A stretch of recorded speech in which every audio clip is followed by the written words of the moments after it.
Коми принимает первенство Северо-Западного федерального округа по боксу. Более 100 спортсменов 13-14 лет собрались на базе спортивной школы Олимпийского резерва в Сыктывкаре, чтобы забрать главный приз – участие в соревнованиях российского уровня. Такой масштабный турнир в этой возрастной категории проводится в Коми впервые. Мария Дымова понаблюдала за первыми боями.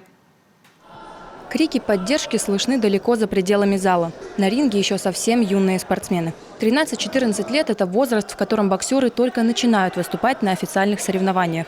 Прежде чем попасть на первенство округа, им было необходимо показать свои силы на региональных турнирах. Соревнования проводятся по олимпийской системе. Проигравший выбывает, а победитель двигается дальше. Хотим большой акцент поставить именно на этих ребят, чтобы в дальнейшем из них воспитывать уже в взрослом боксе профессионалов, мастеров, так скажем, кожаные перчатки. И поэтому этот турнир будет конкретно показывать, кого мы будем вести дальше. Спортсмены проводят на ринге 3 раунда по 3 минуты. Каждое движение – это результат упорных тренировок и длительной подготовки. Несмотря на юный возраст, многие ребята занимаются боксом уже не 1 год.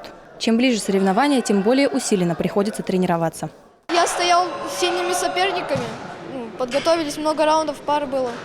Занимались 2 часа в день, ходила, каждый день занимались. Важную роль в становлении спортсменов играют их тренеры. Они не только развивают у ребят физические качества и технические навыки, они мотивируют своих подопечных. Тренер – это наставник, близкий человек, а иногда даже психолог для своих учеников.